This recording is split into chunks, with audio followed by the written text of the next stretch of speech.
Alors, j'ai le plaisir, l'honneur et l'avantage de donner la parole à Nicolas Chalancet et Benoît Léger, qui effectivement étaient déjà venus à l'OSIR en 2009. Ok, alors ça, c'est histoire de nous montrer que nous ne rajeunissons pas. Bon. C'est vrai, c'était pas le but absolu, Hervé, mais on a le plaisir d'avoir remis ces deux dates. Le 7 avril 2009, c'était à l'ENSAM, je me souviens encore de la salle. Il y avait plus de monde dans la salle Alors, aujourd'hui, il y mais avait moins de beaucoup monde à plus de monde distance. inscrit que ce qu'on a là, mais Ouais, bon, c'est pas grave, les gens sont à distance. exact. Il y a plus de monde à distance. Et puis, on était revenu, mais je crois que à l'époque, ça s'appelait les Afterworks. Ah C'était oui, le soir, oui. voilà, le 27 janvier 2015, et c'était toujours sur le même sujet. C'était les titres d'identité sécurisés, et notamment les mécanismes du passeport. Et puis, voilà, on a le plaisir aujourd'hui, de refaire un point sur toujours ces problématiques d'identité numérique. Pas trop ce que c'est que l'identité numérique, hein. C'est quand même. C'est mon identité dans l'espace numérique. Voilà, si on veut, ou le numérique avec l'identité, mais avec des avancées récentes importantes qui ont pu être réalisées par l'État. Euh, Évidemment, on parlera un peu de crypto parce que ce qui nous intéresse, c'est d'aller un peu à l'essentiel et de vous montrer pourquoi aujourd'hui cette identité numérique présente des intérêts, notamment en SSI et en sécurité. Et donc, on fera appel aux cinq familles, aux cinq primitives cryptographiques que vous connaissez et qui sont directement issues des guides de l'ANSSI. Donc, ces cinq familles qui sont illustrées par cette petite animation. Vous avez en haut, vous reconnaissez un des bons candidats à la primitive cryptographique de chiffrement, et puis ensuite les autres jusqu'au PRNG. Voilà, hein, rien que du classique. Et on verra pourquoi l'identité numérique d'État repose sur de la crypto à l'état de l'art. Et puis, on pourra ensuite prendre vos questions. Euh, donc, ça va se dérouler en deux temps. Je vous propose de dérouler rapidement les parties un peu théoriques de la mise en place de cette identité numérique d'État qui s'appelle France Identité, sur quoi elle repose, pourquoi est-ce qu'aujourd'hui il y a quelque chose qui change, et puis ensuite de passer une démo. Donc, je vais essayer d'accélérer toute cette partie pour qu'ensuite Nicolas, avec des cartes, puisse vous faire des démos de ce qu'on va pouvoir faire avec ça, puisque des choses vont enfin changer. Je dirais que les vraies promesses sont maintenant au rendez-vous. Bon, voilà, c'est le nom des cinq familles que vous connaissez, hein, le chiffrement symétrique, le chiffrement asymétrique, qui résout beaucoup de choses, les fonctions de hachage cryptographique avec ce candidat chat qui n'existe pas d'ailleurs, tout seul, l'établissement de clés, on verra, Diffie-Hellman est toujours très très présent. Vous allez voir, il est au cœur des titres et vous le savez, il est utilisé, hein, le double ratchet des messageries sécurisées. Ce sont des protocoles qui sont utilisés quotidiennement, hein, toutes les millisecondes. Il y a des clés DH pour des établissements de clés éphémères en permanence. Et puis évidemment, le fameux PRNG, on va toujours continuer à en parler, mais il est présent aussi dans les titres. Un petit very short crypto story en quelques secondes. Ça sont les cours Stello d'introduction à la cryptographie moderne, où on aime bien cette petite chronologie, hein, du 3000 ans de symétrique, hein, tant bien que mal de César à Enigma, avec, je dirais, la messe un peu dite d'AES, une centaine d'années de crypto moderne aujourd'hui, Kerckhoff et le One-Time Pad. Et puis, on a maintenant 50 ans de crypto asymétrique qui sont quand même bien établis avec ces deux fabuleuses révolutions que vous connaissez, hein, Diffie-Hellman, RSA et courbe elliptique. Et puis, le troll de l'après-midi, et pas que de l'après-midi, avec l'interrogation du post-quantique, mais là, on a mis 20 ans de crypto post-quantique. Évidemment, c'est parce qu'on s'y prépare tous. Et puis, les candidats sont là et ils viennent remplacer les 20 ans de crypto asymétrique. On note que ça fonctionne, hein, les principes vont strictement rester les mêmes, puisque vous savez qu'avec ces nouveaux candidats, on a toujours ce biclé, clé publique, clé privée, et le fonctionnement sera quasiment le même. Alors, qu'est-ce qui a changé depuis on est venu parler de la sécurité des titres et les implémentations du passeport biométrique? Il y a des dialogues qui sont sur la slide. Hervé, on me dit que vous avez des dialogues présents sur la slide que je ne peux pas, qui ne sont pas présents sur Nommer un co-animateur. Oui, il faut me nommer co-animateur. Vas-y, tu veux que je prenne la main sur la slide?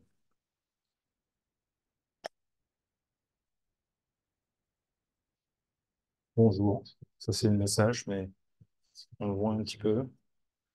Voilà, bon, ça, Faut le minimiser. voilà, c'est bien, tout ça. Voilà. Alors, qu'est-ce qui a changé depuis 2009-2015? On était venu en 2009 et 2015 avec les passeports.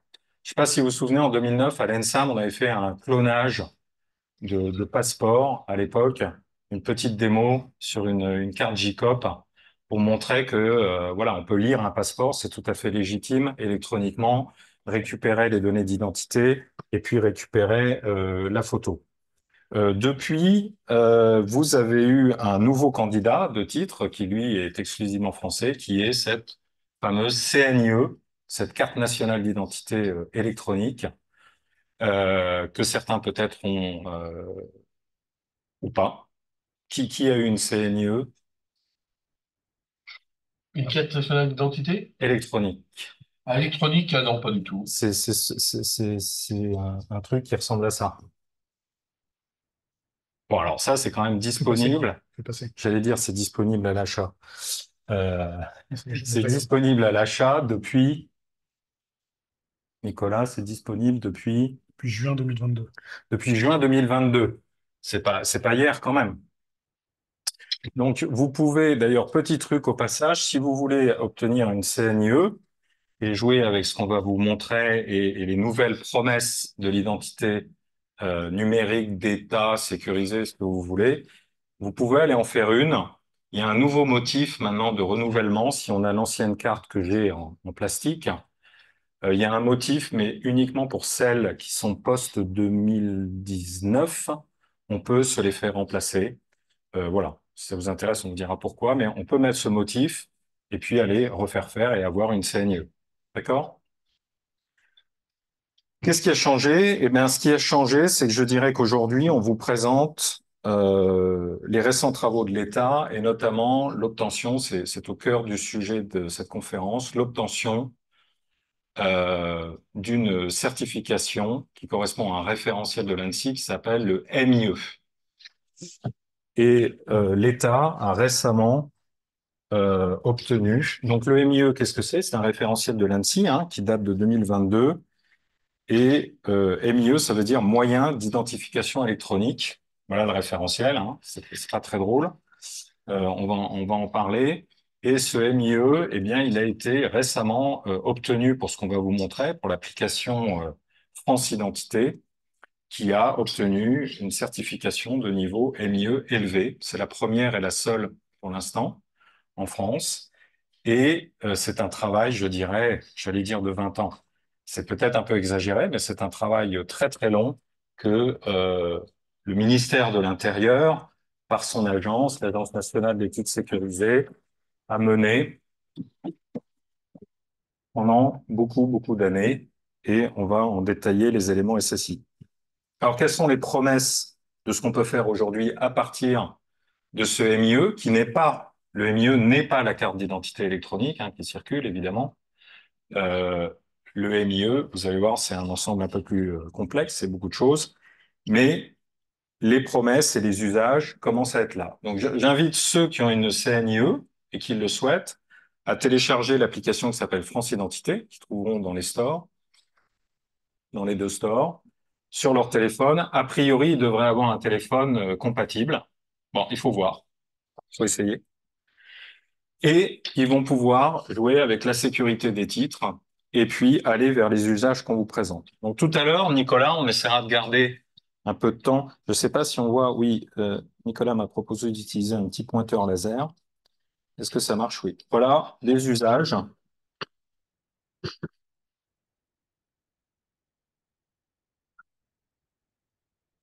sais pas, vous le voyez, le truc rouge? Ouais. Oui.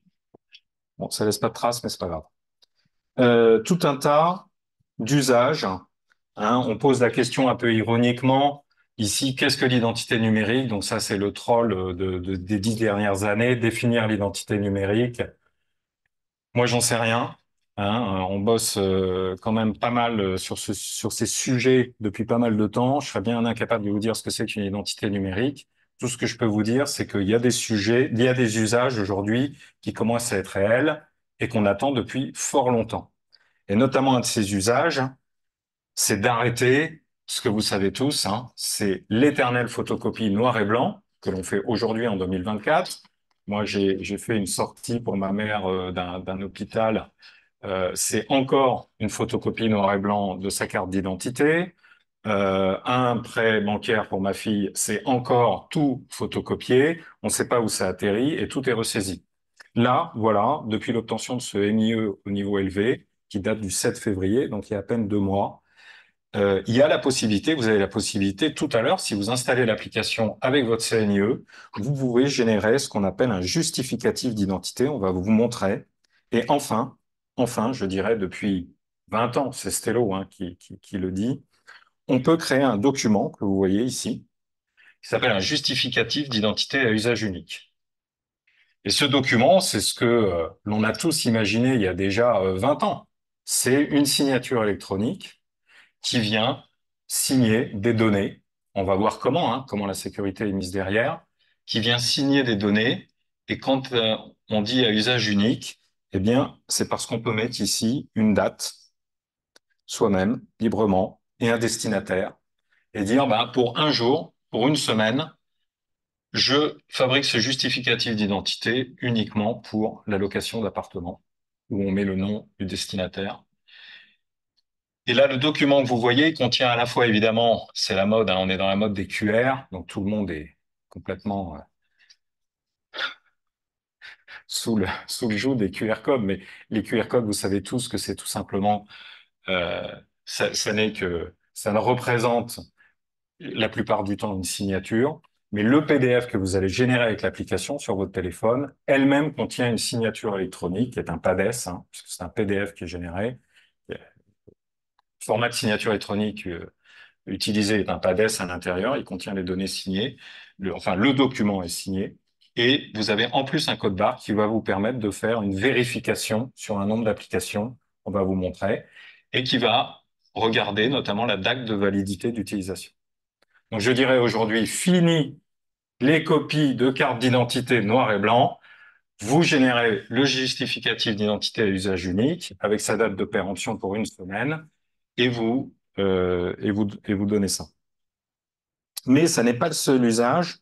On verra que aujourd'hui, France Titre, le nouveau nom pour la NTS, va plus loin sur tout un tas d'éléments, avec en ligne de mire, mais on va pas trop en parler aujourd'hui, ce qu'on appelle le wallet européen. En fait, il n'est pas européen, il sera français. Mais il y a une norme sur le wallet qui veut être un peu plus large et notamment s'occuper d'attributs qu'on maîtriserait. Donc, par exemple, de la même manière, on pourrait dire, je ne veux divulguer que le fait que j'ai plus de 18 ans, par exemple, avec différents moyens. Bref, les usages commencent à être là. Et notamment dans cette application France Identité que vous pouvez télécharger et installer, vous avez un usage très important qui vient de sortir et qui est disponible pour ceux qui ont une CNIE, évidemment. C'est la procuration de vote qui n'a plus besoin d'un déplacement en commissariat ou en mairie. Vous pouvez utiliser FIN. Donc, si vous l'installez, que vous avez une CNIE, vous pouvez, sur un site qui s'appelle euh, Ma procuration. Ma procuration, vous pouvez utiliser cette application France Identité avec votre carte d'identité électronique et vous n'avez plus vous déplacer pour donner procuration à quelqu'un. Donc ça, c'est disponible depuis 3 semaines, je crois, ou un mois à peu près. Et là aussi, on commence à avoir des services.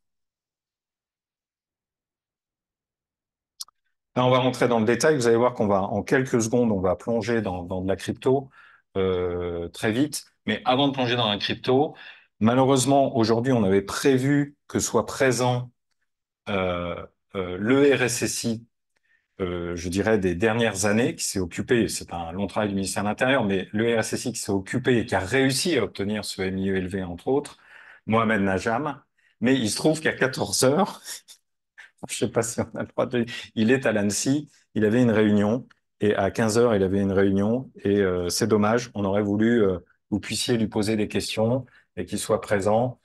C'est sympa, il y a plein d'anecdotes, et notamment, mais on va les résumer rapidement, on pourra en parler avec Nicolas, ça a été voilà, un dialogue avec l'Annecy très nourri pendant beaucoup de temps, des ateliers d'analyse de risque très très conséquents, des dialogues permanents. On a voilà une base documentaire avec beaucoup de travail avec l'ANSSI. Donc là, vous avez une liste égrenée, une petite liste égrenée du travail SSI.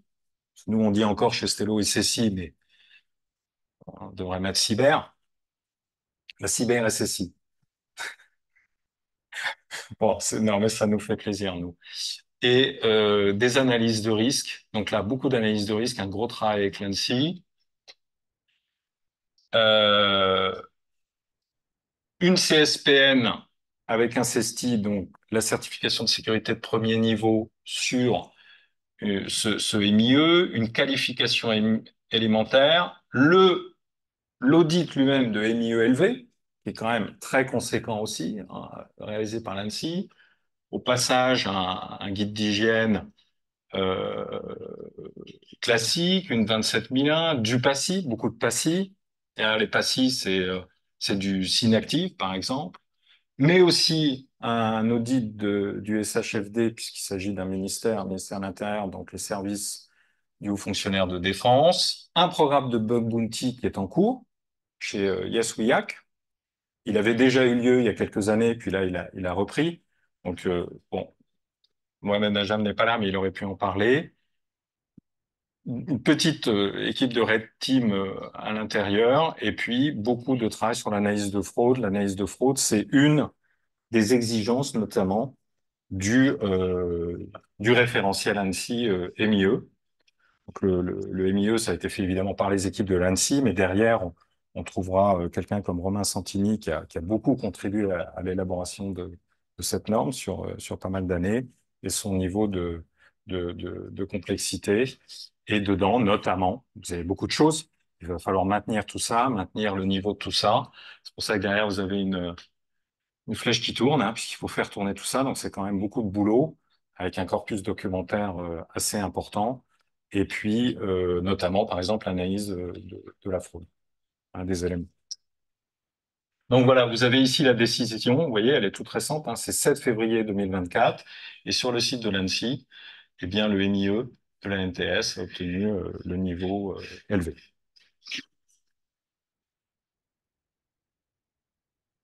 Alors, je vous propose de y aller avant de repartir sur les usages. On a nos 5 familles cryptographiques. Puis, il y a quelques années, vous vous souvenez, on avait fait ces tableaux qui sont issus des normes et qui permettent de savoir ce qu'il y a dans un titre sécurisé. On va pas tout revoir parce que c'est un peu lourd, mais les principes sont strictement les mêmes. Ça, c'était le passeport. C'est toujours aujourd'hui le passeport électronique. Donc, le passeport électronique est régi par un certain nombre de normes qui correspondent à l'organisation de l'aviation civile, d'accord? L'OACI, l'ICAO. Alors, on retrouve les 5 mécanismes importants qu'on va rapidement détailler, qui sont, ça sert à rien, je me balade devant l'écran, qui sont un contrôle d'accès aux données du passeport. À l'époque, quand on était venu, c'était un truc qui s'appelait le BAC, le Basic Access Control, et puis aujourd'hui, c'est un peu mieux, c'est PACE. Le PACE, la plupart de ces protocoles ont été proposés en gros par les Allemands. Derrière, c'est le BSI. Donc, par exemple, PACE, qui est un protocole d'authentification, c'est un protocole d'authentification assez simple, en 4 phases, 4 échanges. Il n'est pas normalisé, il n'existe pas sous un autre nom, on ne le retrouve pas dans le bouquin sur les protocoles, etc. Mais il y a des analyses cryptographiques dessus qui sont faites, et c'est un des protocoles importants. Et puis derrière, vous avez les fameux, vous vous en souvenez pas de cette réunion en 2009 à l'ENSAM, mais on avait disent que c'était qu'une passive authentification, une active authentification, puis ensuite la chip authentification et la terminal authentification. On va pas les redétailler aujourd'hui, mais ce sont des mécanismes qui permettent tout simplement de vérifier l'intégrité, la passive auth. Toutes les données qui sont dans votre passeport, votre nom, votre prénom, votre date de naissance, votre photo, sont hachées. On finit avec un hash final, Saint-Chawan, et puis c'est signé tout simplement par l'État français, et la signature est mise dans le passeport. Et donc là, il n'y a pas grand-chose à faire, hein. Vous extrayez cette signature, vous faites vos vérifications. Là, il faut quand même faire attention, il faut aller chercher la bonne chaîne de vérification. Et si c'est bon, vous êtes sûr que vous avez des données intègres. Mais comme on l'avait montré, ça, c'est copiable. Si vous prenez ces choses et que vous les mettez dans une JCOP, une carte Java, vous pouvez vous amuser à faire un petit clone. D'accord? Vous n'avez plus l'originalité du composant. Vous avez l'active authentification qui doit empêcher justement ce clonage en venant mettre un secret. Et là, c'est un secret, c'est de l'asymétrique. Et on fait faire une signature au passeport et on vérifie que, avec la clé publique correspondante, on a affaire à un composant original. Ça n'est pas implémenté, on ne va pas passer plus de temps là-dessus. En revanche, on a la même chose dans une autre partie qui s'appelle l'EAC, mais peu importe, qui s'appelle la chip auth, qui, elle, va faire la même chose. Elle va vérifier l'originalité du composant par un biclé qu'on va détailler dans quelques minutes et qui permet de s'assurer que vous avez devant un titre légitime sorti par l'État français. Et la terminale autre, c'est un autre protocole qui permet de protéger des ressources à l'intérieur du passeport. Quelles sont ces ressources? Ce sont les ressources biométriques, l'empreinte et ou l'iris. L'iris n'est pas utilisé à ma connaissance nulle part aujourd'hui. Les empreintes dans les passeports européens. Et comme l'empreinte doit être protégée à l'intérieur du passeport, c'est l'inverse, c'est le passeport qui va demander à un terminal légitime de faire une signature sur la foi d'éléments qu'on pourra contrôler. Et revoilà nos 5 familles cryptographiques pour chacun des mécanismes.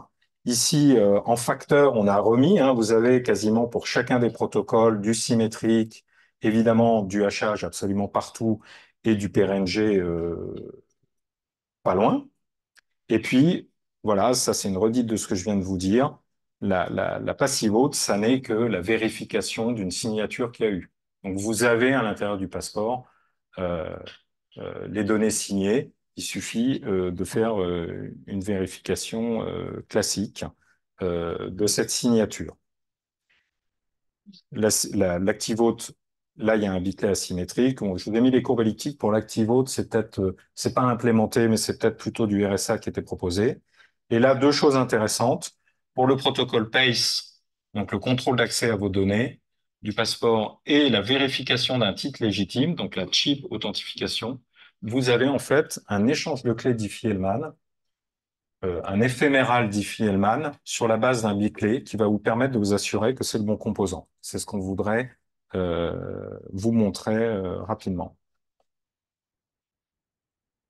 Alors voilà ce que ça donne en musique sur le passeport. Donc c'est fait exprès, hein, c'est bien chargé.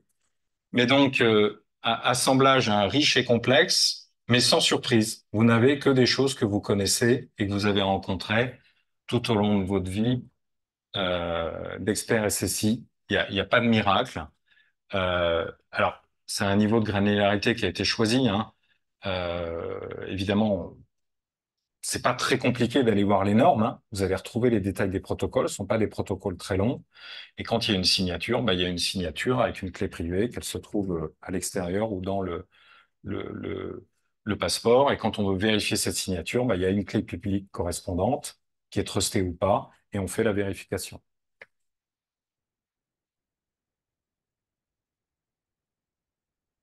Donc ça, à droite, c'est le pays signataire, puisque les données, je vous ai dit, pour la passive authentification, on va pas redétailler tout ça. Ça va être un peu long en début d'après-midi. Même avec un bon café, faudrait y passer un peu de temps. Mais c'est intéressant, hein, il y a rien de bien compliqué. Euh, En dehors évidemment des implémentations, hein, qui peuvent toujours être sujettes à certains détails.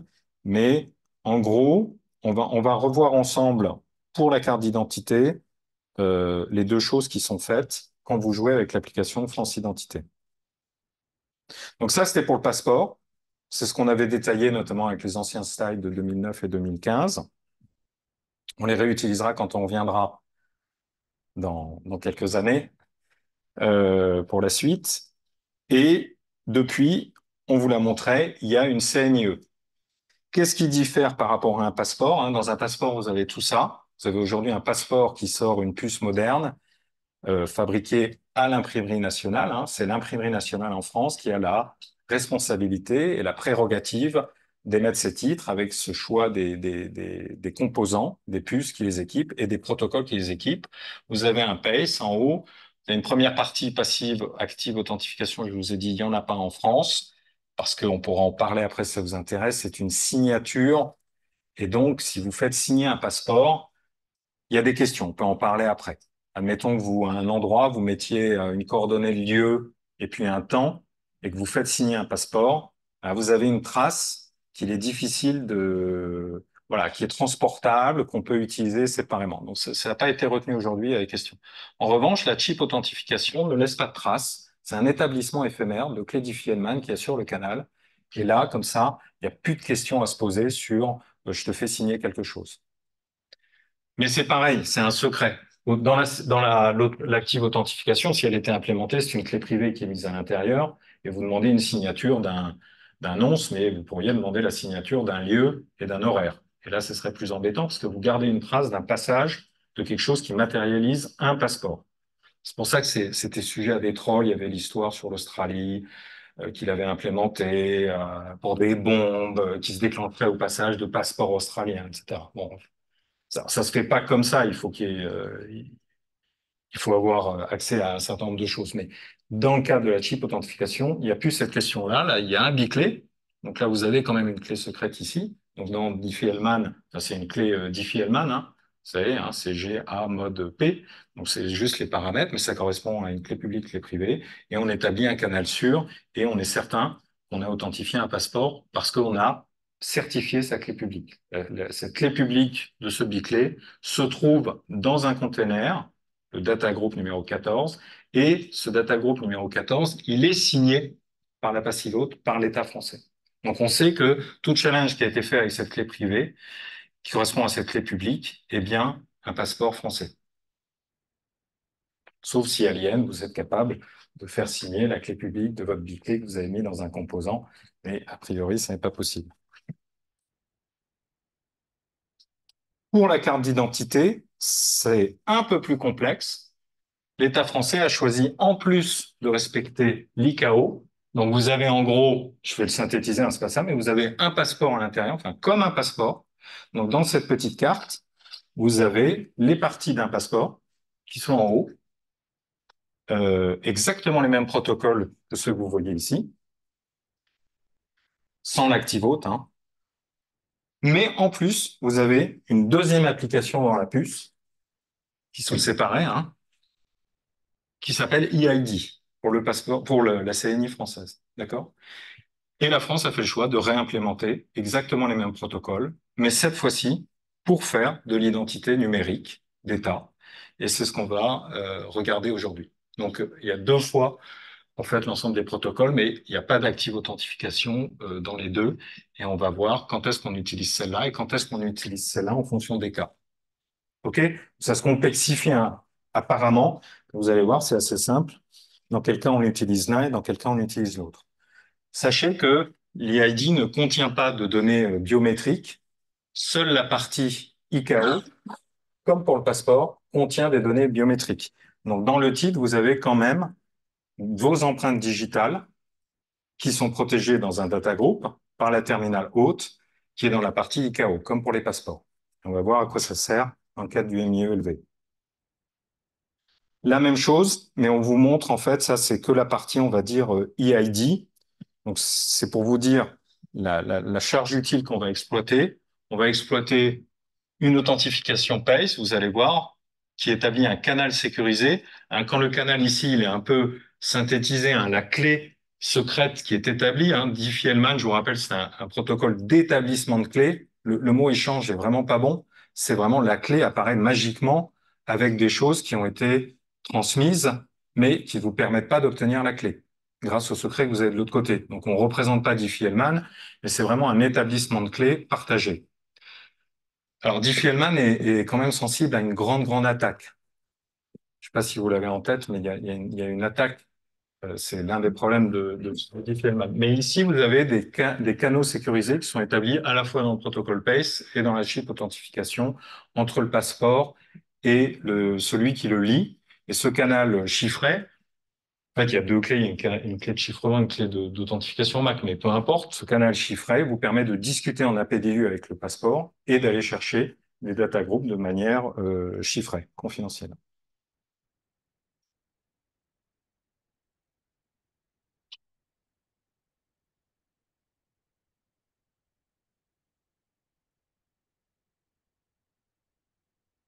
Et c'est ce qui va être utilisé dans l'identité numérique avec l'application France Identité pour garantir un certain nombre de choses. Et notamment garantir qu'on a bien une carte légitime dans cette identité numérique avec un détenteur légitime.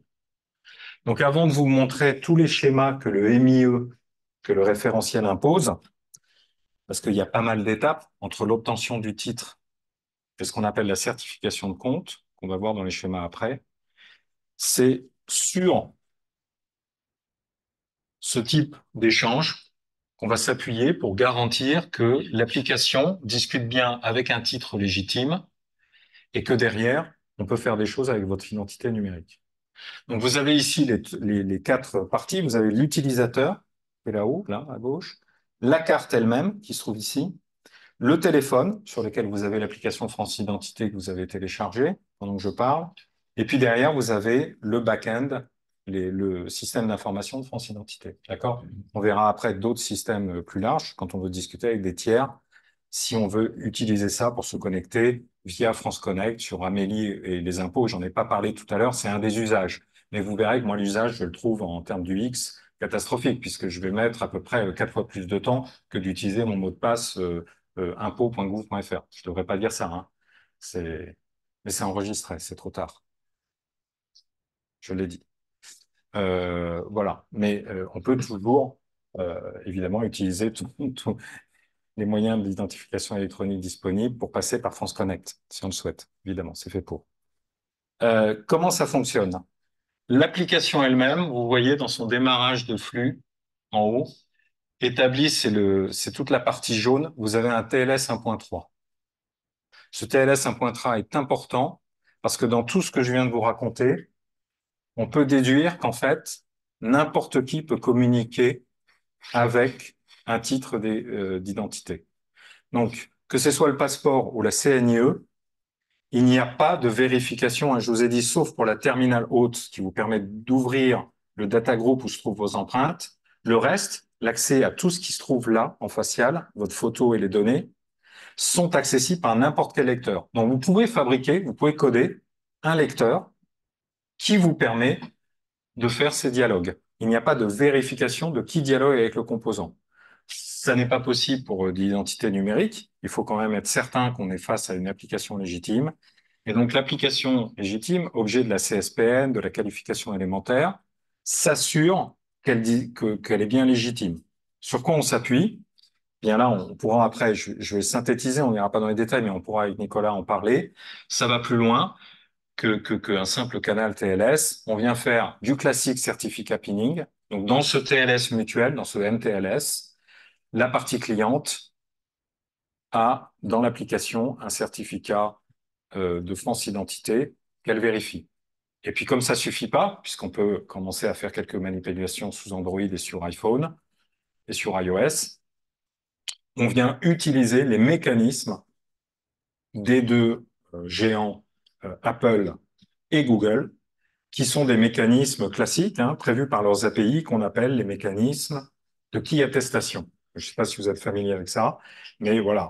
Ils proposent chacun des mécanismes qui garantissent, qui vous garantissent, c'est basé classiquement, là encore, sur des requêtes de crypto asymétriques et de certification et de chaînes. Il faut regarder après dans les détails les différentes implémentations, mais en les interrogeant Apple et Google vous disent, oui, je suis en face d'un téléphone a priori légitime dans telle situation, c'est-à-dire peut-être pas jailbreaké, peut-être pas routé, peut-être pas dans telle situation. Donc, les API ici dans les discussions vont faire ces interrogations et s'assurer de la montée d'un tunnel TNS légitime avec le back-end France Identité. Et une fois que c'est fait, une fois qu'on est dans ce canal TLS, eh bien, vont pouvoir démarrer l'utilisation des protocoles que je viens de vous montrer. Au début, ce fameux PACE qui permet de monter un premier canal sécurisé en violet ici avec l'application en tapant votre PIN. Donc, l'application AID ici vous permet de définir ici un PIN en plus de ce que vous permet de faire la partie ICAO avec cette fameuse bande MRZ ou bien le CAN, qui est le Card Access Number, qui est ce numéro à 6 chiffres là, qui vous permet de passer un PACE ICAO. Ici, si on veut passer un PACE ID, on peut définir un PIN. Donc, à un moment donné, on va vous demander un Personal Identifier Number, d'établir un PIN avec votre carte d'identité pour être certain que vous êtes l'utilisateur légitime de la carte. Et c'est donc à ce moment-là, si vous voulez, qu'on s'assure par ce PIN d'authentification, l'application ici s'assure qu'elle a affaire à une carte dont l'utilisateur est a priori l'utilisateur légitime par ce PIN. D'accord? À ce stade, on ne sait pas encore si le titre est un titre légitime. Il va y avoir une deuxième utilisation, c'est cette fameuse chip authentification. C'est ce protocole qui est là, dont on a parlé, basé sur un biclé asymétrique dont la clé publique est signée.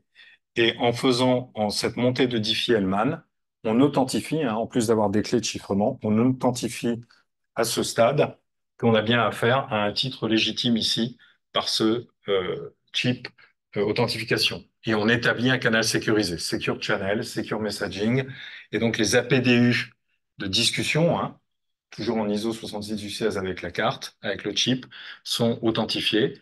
Et après, on peut aller utiliser les données du titre avec les backends, on va voir dans les simulations ou pas. Donc, on pourra revenir, si vous voulez, sur ces questions après. Hein, je suis allé vite exprès pour qu'on laisse de la place absolument aux démos. Donc, on ne va pas détailler tous les cas, hein, les obligations du MIE, mais sachez que, voyez, au début, vous avez une lecture ICAO. Ensuite, vous avez l'établissement d'une de tout un tas d'étapes avec l'initialisation du PIN. En fait, ça se fait sur plusieurs étapes. Quand vous le faites, hein, si vous le faites là tout à l'heure, en téléchargeant France Identité avec votre CNIE, c'est ces étapes qui sont faites. Après, vous avez l'utilisation. À tout moment, chez vous, vous pouvez utiliser derrière ces éléments.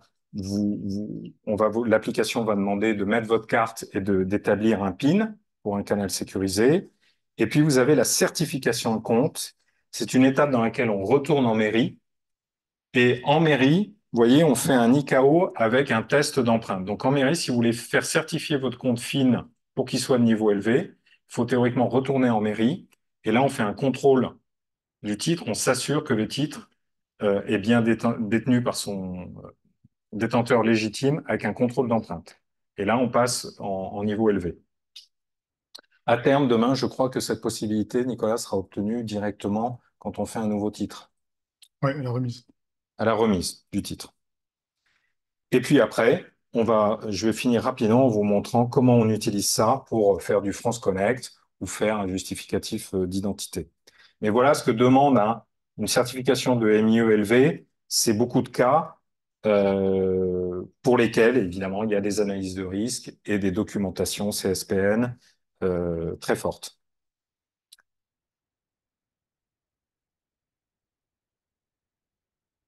On reviendra là-dessus si vous voulez, si vous demandez pourquoi est-ce que une chip authentification permet de s'assurer d'un titre légitime, pourquoi c'est dans un canal et on est certain que l'application est la bonne.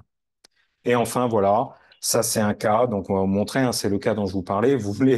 vous voulez ici arriver sur Amélie ou les impôts.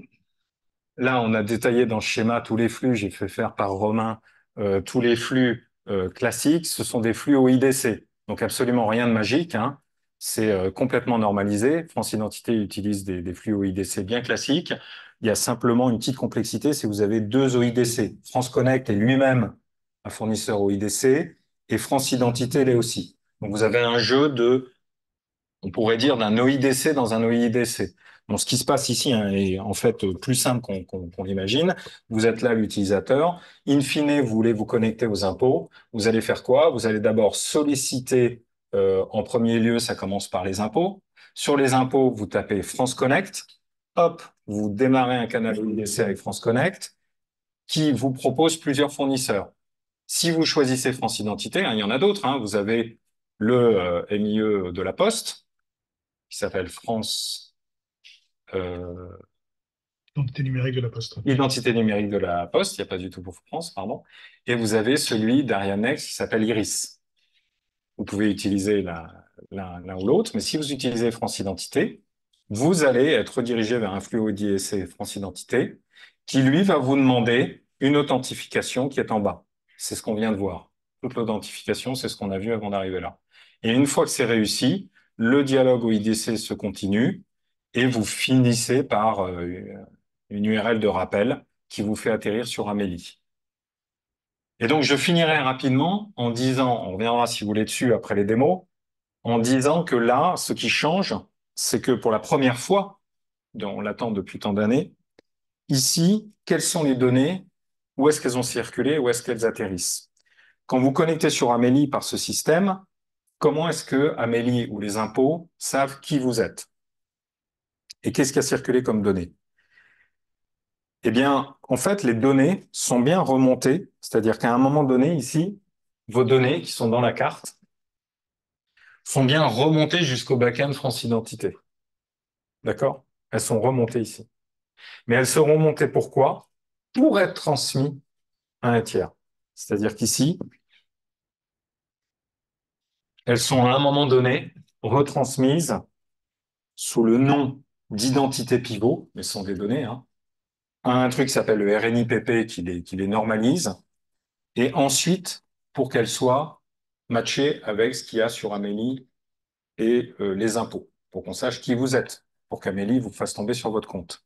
Donc il y a bien quand même ces données qui sont transmises. Mais pour la première fois, c'est ça qui est intéressant, ici, chez France Identité, chez France Connect, au RNIPP, il n'y a pas vos données stockées. Donc elles transitent, c'est bien de la donnée en transit, mais il n'y a pas de stockage. Donc dans ces systèmes d'infos, les données qui sont remontées pour savoir qui vous êtes ne sont pas stockées. Et ça, c'est nouveau, et ça va permettre des usages. On a un bon niveau de garantie que ces données correspondent bien à un titre réel, émis par la France, fabriqué par l'imprimerie nationale, groupe, dûment signé par l'État français, avec un usager qui est a priori l'usager qu'il prétend être. Ce n'est pas quelqu'un qui a volé la carte de sa mère ou de son père, pour en parler si vous voulez, parce qu'il est retourné en mairie et qu'on a vérifié en certifiant son compte que ce sont bien ses empreintes. Là, c'est plus compliqué quand vous prenez le titre d'un parent, pour des données qui ne sont plus stockées.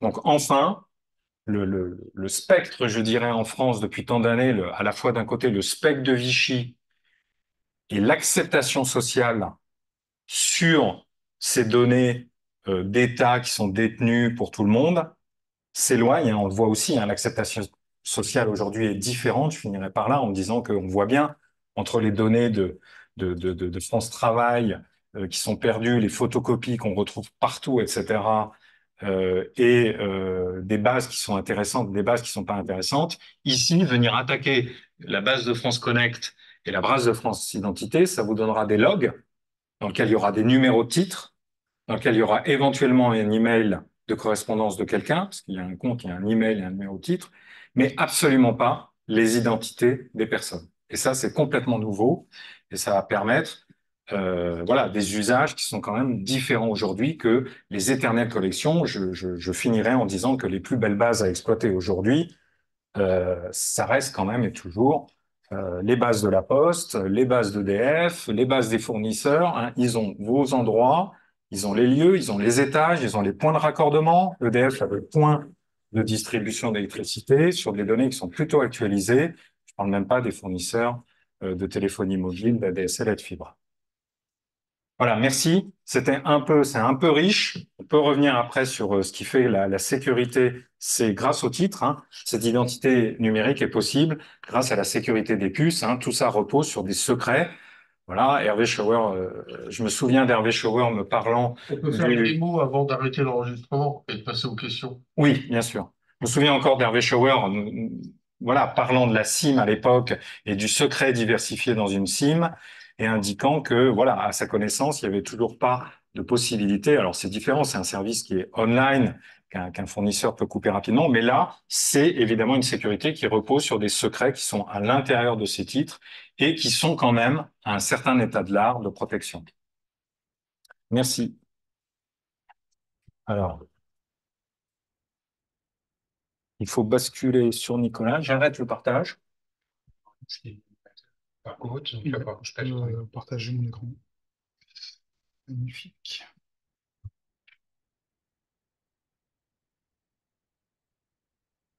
Bon. Ah, faut pas que je... Ouais, c'est bon. On voit mon truc. Hop, ça.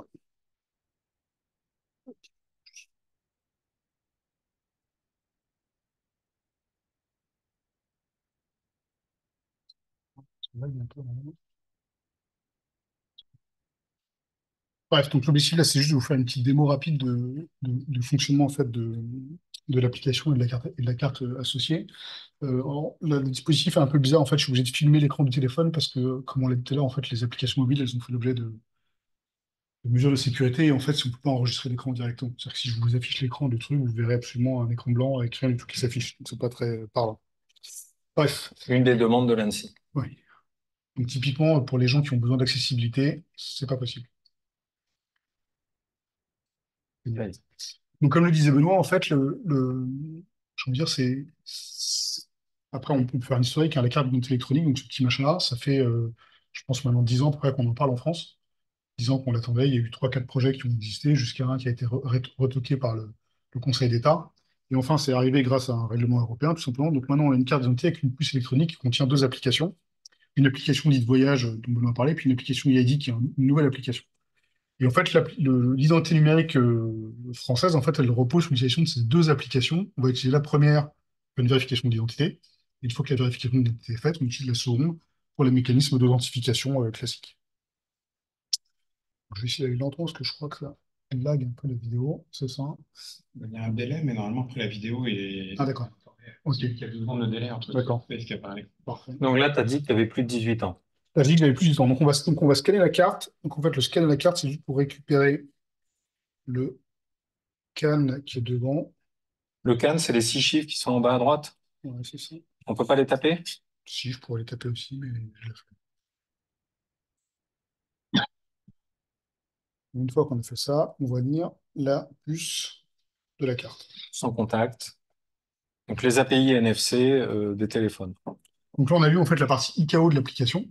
Donc dans la partie ICAO, on va récupérer notamment les données personnelles, nom, prénom, date de naissance, lieu de naissance. Enfin, globalement, c'est tout ce qui est imprimé sur la face avant de la carte. Et donc, il y avait une question dans le chat, en effet, qui était assez intéressante. En fait, à quoi sert la première? On verra. On pourra en parler ici. Donc, une fois qu'on a lu la carte, on va faire une authentification via France Connect avec un autre fournisseur d'identité.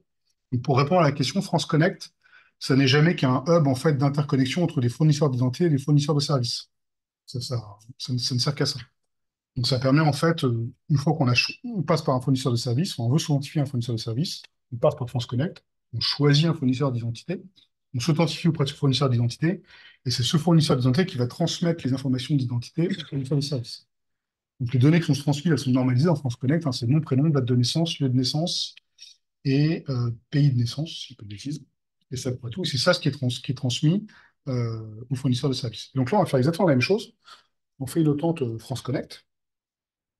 ici. Donc là, ça va passer théoriquement sur un truc de test. Voilà, c'est ça. On va prendre celui-ci, qui s'appelle. Tout retaper? Non, c'est facile, c'est les données de test. Martin, donc c'est M. Martin. Mot de passe 1, 2, 3. Magnifique.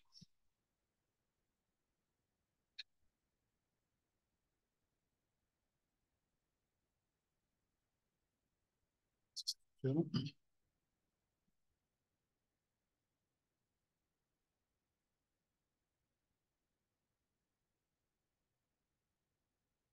Il y a des mots. ouais, c'est l'effet des mots, exactement.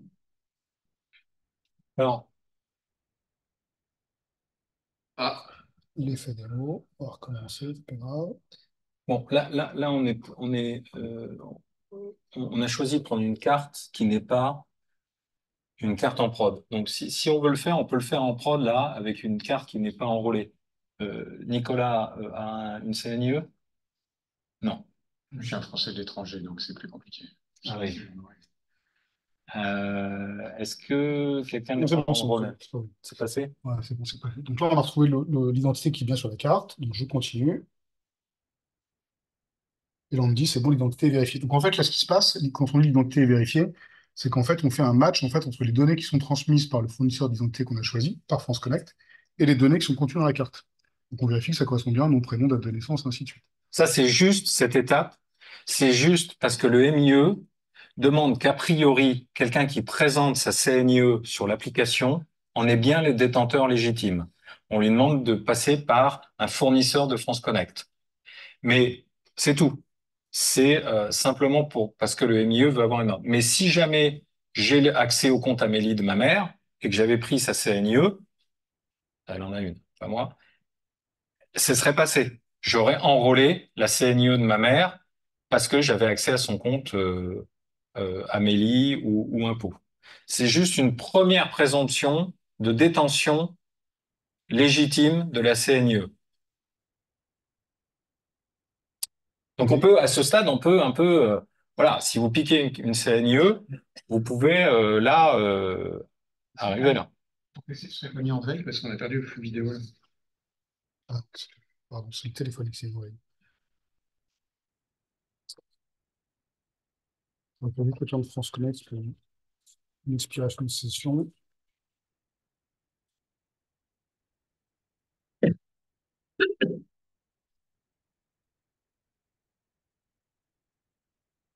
Mais là, on n'est pas sur là, tu es pas sur la production. Non, je suis sur, c'est pour ça que ça fonctionne pas. C'est pas le flux, voilà, parce qu'on n'a pas de carte réelle à enrôler là. Ah si, je pourrais envoyer la mienne, mais ça ne fonctionnera pas du tout. Non, non, ça ne fonctionne pas. Je suis navré. Quand ça ne fonctionne en pas. fait, il y a peut-être des gens à distance Non, mais On va essayer. une carte à enregistrer et qui peut pas peuvent le faire. Non, enfin, Il a fait un Il y en a qui l'ont fait en temps réel, oui. vous êtes Bravo. qui a dit c'est la première fois que je trouve ça amusant.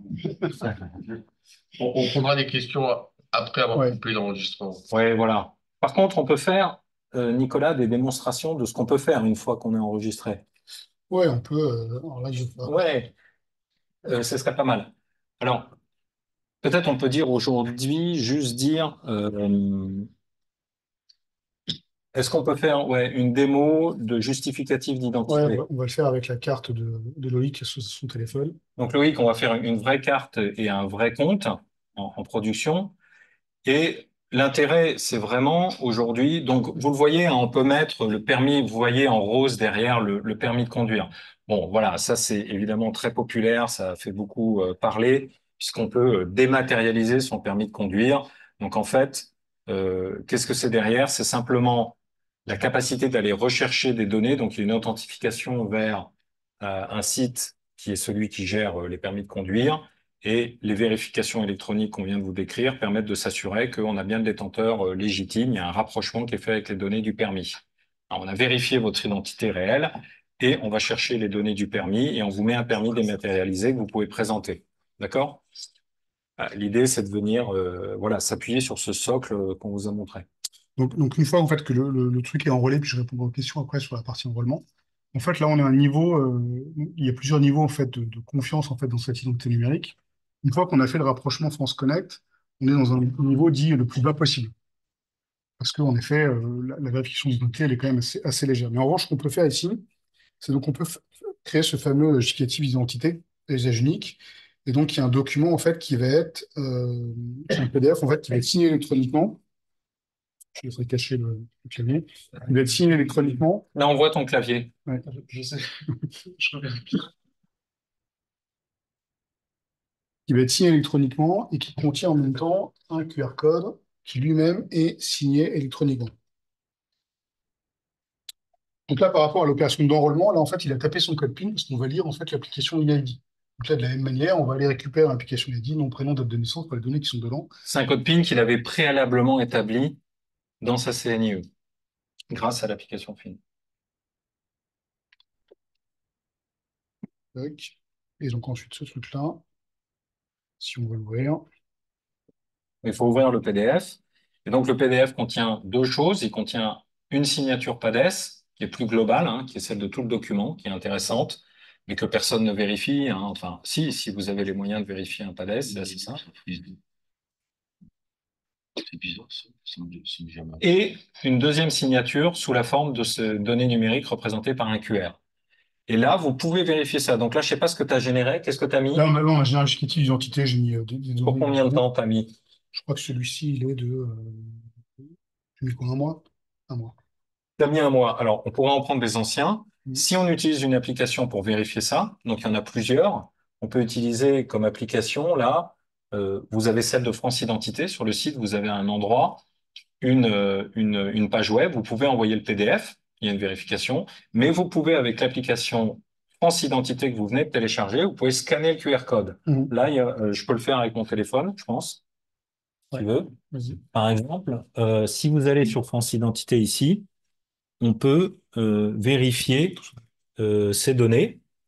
Donc ça, c'est intéressant puisque des personnes assez uniquement avec euh, l'application, voilà. Et là, il n'y a pas besoin. Moi, j'ai pas de CNIE, donc je n'ai pas de FIN. Vous voyez, je n'ai pas d'enrôlement FIN, mais j'ai scanné un QR code. Donc en prenant ce scan, ça veut bien démarrer. Voilà. Et en scannant ce QR code, il y a la possibilité, voilà, de voir. Là, vous voyez, il y a uniquement le destinataire qui est affiché. Donc là, pour une fois, vous voyez, on est maigre en divulgation d'informations. Ça sert à rien de mettre au destinataire son nom. Donc c'est pas quelque chose qui va permettre à la personne de connaître le nom, la date de naissance. On a uniquement le destinataire avec ce document a été généré pour l'unique usage d'eux. Donc à ce moment-là, la personne peut dire je suis bien le destinataire. Et là, vous avez par contre toutes les informations. C'est valable jusqu'au 14 juin et a priori la signature est OK. C'est marqué valide. Voilà. Bon, ça n'est qu'une vérification classique hein, de signature sur la base d'une clé publique et dans un certificat et d'une signature bien usuelle. Mais enfin, on arrive à ces usages qui permettent d'éviter des photocopies. Qu'est-ce qu'on peut montrer d'autre avant de passer aux questions-réponses? En dehors de ce justificatif d'identité, il y a et des authentifications via France Connect. Donc, on vous l'a dit, la procuration. Donc, sur le site Ma Procuration, vous n'avez plus besoin de déplacement si vous avez cette application. Mais il faut que votre compte soit certifié. Là, vous voyez, hein, tout ce qu'on a fait, il n'y a pas besoin, pour faire ce qu'on vient de faire, il n'y a pas besoin d'aller se faire certifier le compte. Se faire certifier le compte, c'est uniquement retourner en mairie avec votre titre et faire un test par rapport aux empreintes qui sont dedans. Là, on a la certitude qu'on a le détenteur légitime lors de la remise. Là, à ce moment-là, vous êtes certifié, c'est le nom que ça porte en mairie, hein, certification de compte. Vous passez au niveau du référentiel au niveau élevé et vous pouvez utiliser cette procuration dématérialisée sans déplacement.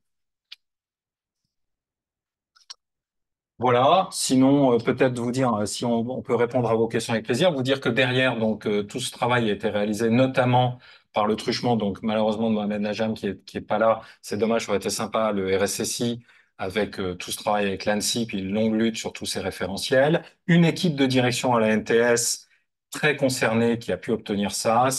Derrière, c'est quoi? Ben, c'est toutes les ESN classiques, hein. La Stello, nous, on vous parle que d'une partie sur les protocoles, mais derrière, il y a toutes les ESN. On retrouvera des consultants Soprasteria, de l'Atos, on va pas tous les citer. Et puis une équipe en mode agile et voilà, une direction qui a su mener en mode agile un peu tout le monde. Alors, Merci beaucoup. félicitations à Benoît et Guy. On va couper l'enregistrement.